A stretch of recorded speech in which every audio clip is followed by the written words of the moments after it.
Hello there, this is LEGO Dynasty, and today I'm bringing you guys a review of the LEGO Jurassic Park T-Rex Breakout Diorama set. It is set number 76956, comes with 1,212 pieces, and is rated ages 18 and up. This set retails in the United States for $99.99 and in Canada for $129.99. So without further ado, let's kick off this review starting with the box. Taking a look at the box, you can see it has the set front and center as usual. Has the typical 18 plus layout with the black box looking very nice. Got the lights shining up. You can see the information I already said. Jurassic Park logo at the bottom there. Looks excellent. At the top you have the minifigures, Alan Grant, Ian Malcolm, and then Lex and Tim Murphy. The side does have the nice T-Rex there, roaring. And then the back again shows the set kind of at a different angle. The set spans with the T-Rex fully extended out at 58.5 centimeters or 23 inches and has a height of 15.5 centimeters or 6 inches. So very awesome. You can see one of the scenes it's recreating with the flare there. And I like how they're showing it side by side. It in the movie versus it in Lego form works pretty well, I'd say. And that is the box, very nice. Taking a look at the manual next. It's got the nice Jurassic Park logo there. And the manual itself has some stuff at the front, but then throughout the book as well, it goes through many different scenes that you're recreating, which I'll try and find in a moment. As you can see, it's split up into 9 different bags, and I'll try and find an example. Here we go. So there's many scenes little things like this showing aspects of the set. So this one's talking about the night vision goggles that are included for Tim, and I'll just find another one just to give a good example. They're spread throughout the whole manual, so hard to. There we go. And then here's one with Alan and the flare. So there's many different ones, but just a couple examples there. Looks excellent. And then even at the end, you got the set fully built, and then Alan and the T-Rex. Very awesome, them, including those little images from the movie. Now next up I'm going to show off, you do end up with quite a few extra pieces, and they're mostly of the small variety. You do end up with one of these extra little wires that is used in the set to represent, the electric fence. So pretty interesting. You have an extra one there. And then you can kind of see some of the extra slopes and tile and stud pieces you get extra, which is always nice, extra pieces. These aren't included in the piece count unless I missed an odd piece, which I don't think I did. But still, very nice to get extra pieces. Sure, you can find some use for them at some point. Taking a look at the minifigures, we'll start off with Lex Murphy. And as you can see, she's all covered in the mud because this is her character after her vehicle has been flipped over and the mud sank into the vehicle, and she's screaming and freaking out. So very nice minifigure to have included in this set. It's got the non-opposable legs. Unfortunately, it would have been nice if they included the ones, not the bigger ones, but they do have ones like this that do have a level of movability. And then it does have a double-sided face there. You can see the back torso a little bit better. Her nice little hairpiece, which I think works pretty good. Next up, we do have Dr. Alan Grant, and he is carrying the flare. So this part up the top is supposed to represent the flare being lit. So pretty nice piece. Using these two pieces, I think works pretty decently. And you see the nice torso print, no leg printing.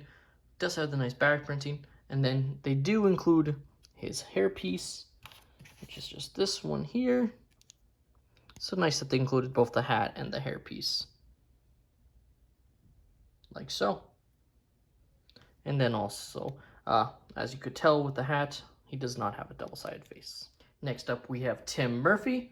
And again, he as well is covered in all the mud. You can see the various little prints there to represent the mud, and then having the different colored arm to represent that as well. Looks pretty well.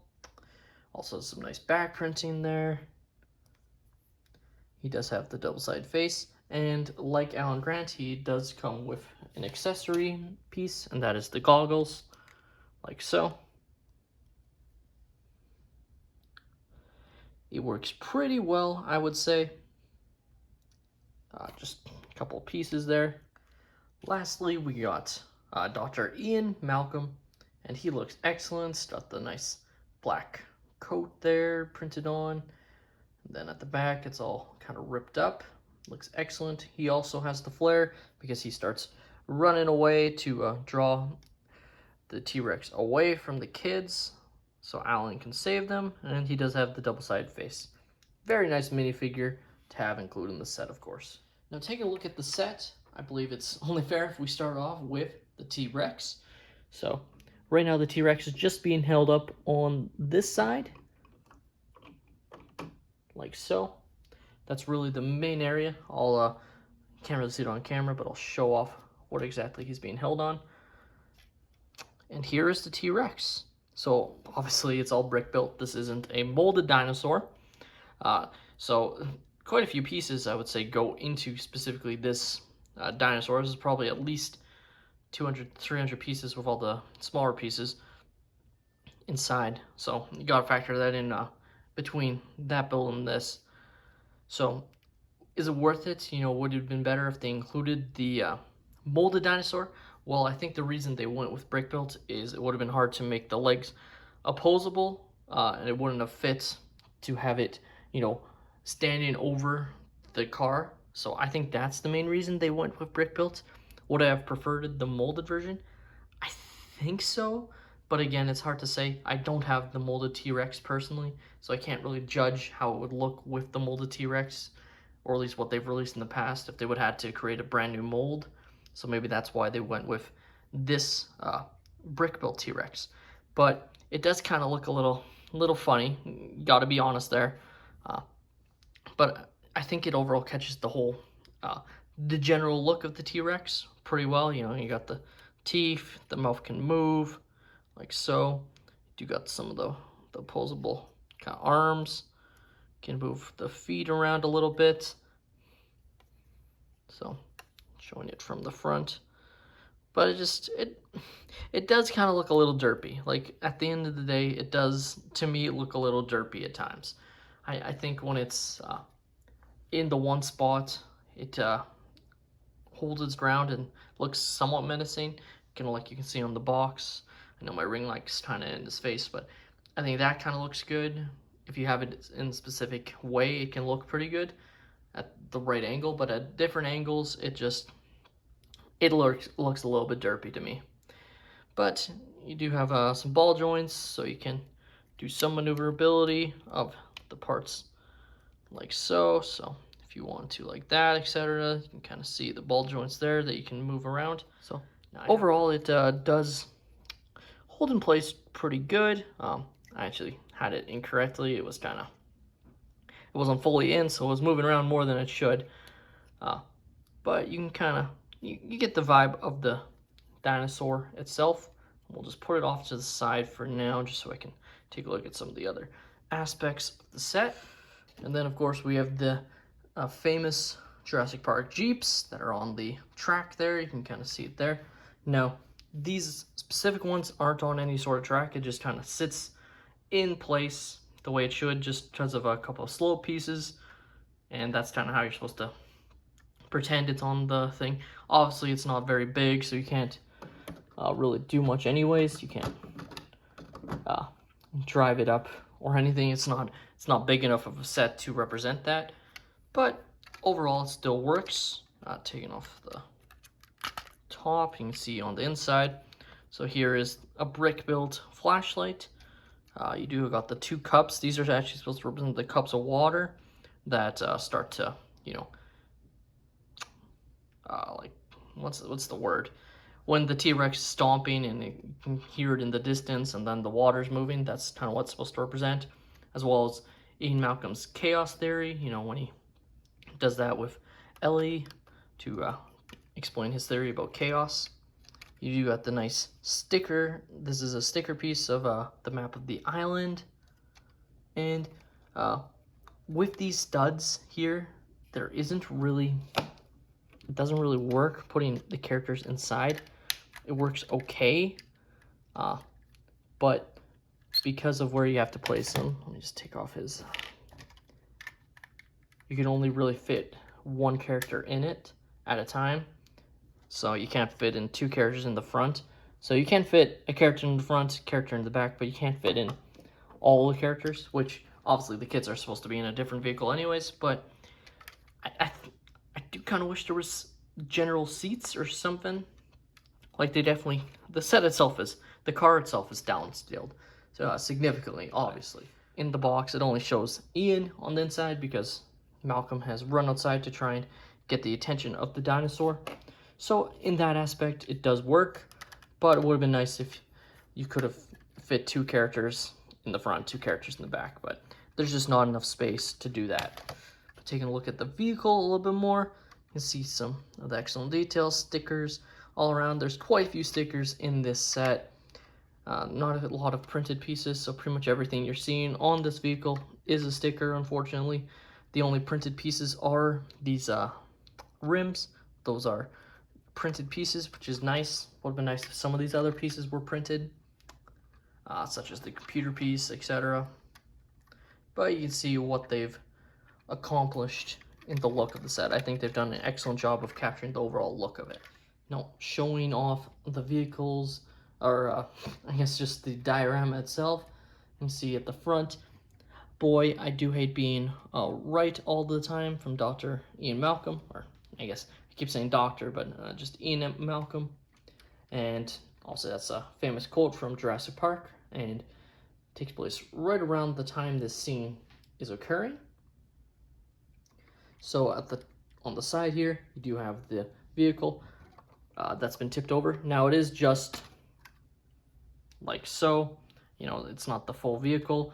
So I think that's the one thing I kind of wish they were able to accomplish, was fitting at least one of the kids underneath the set. Since we do know that's where they're supposed to be. On the box, they have them off to the side. You can kind of see on the box there, which isn't really accurate to the scene. They're pretty much underneath for the majority until Ian drives the dinosaur away, and then Alan Grant's able to save the kids. So I think that's the only thing, is if they were somehow able to find room to fit at least one of the kids underneath, I think that would have worked a little bit, looked even better. But they just weren't able to figure out a way to do that. So I still think it looks pretty good overall. I think they've done a very good job of capturing that look. You can see the wires all have snapped off, which looks excellent. The detail looks great with all the shrubbery on the back there. I am just going to take off this one since it isn't really attached. And you can see some of the detail, the mud puddles those are supposed to represent, filled with water. The back, you can see how it looks on the back. Looks pretty good as well. And then again, we have everything on top of it. Get a nice look at the dinosaur there. The kids are behind, so you can't really see them too well. There we go. So you can kind of see the kids there behind the truck. Looks pretty good. But again, I'll try and show off. There isn't really a place for this foot, so it can kind of just be sitting to the side there. That's just how it looks. Now I should mention, this set is quite heavy, like just because of the size of it, and then this is 1,200 pieces, and there's a decent number of bigger pieces in this set, and so it is quite heavy, like holding it up like this.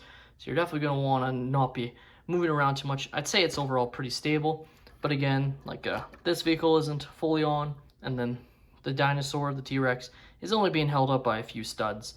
So you wouldn't want to be moving around too much, otherwise you might knock some of the figures or the vehicles or even the T-Rex off if you're not too careful. But overall, it looks just excellent. I just ought to say. So as part of the Diorama collection, which includes 3 Star Wars sets, you know, this is the one that really diverts away from Star Wars, but I really hope we do get to see other scenes, not necessarily from Jurassic Park, but just from other movies in Diorama sets, ones that wouldn't necessarily be classified as play sets, but sets like this that are iconic from films that LEGO wouldn't necessarily usually make, but now has a reason to make, because I think this set is just awesome. The LEGO Jurassic Park T-Rex Breakout is an incredible diorama display set. I think without a doubt it's the best of all the diorama sets released so far, and that includes the 3 Star Wars sets and even the Darth Vader's meditation chamber. I think overall it knocks it out of the park in terms of what it includes, what it represents. I think while there are some things I would have liked to see, you know, the ability to put the kids under the car, those are just minor things at the end of the day. I think it overall captures the scene it was wanting to represent excellently. And while it is a little bit pricey at $99.99 and $129.99 Canadian, I still think this set is very much well worth the price tag.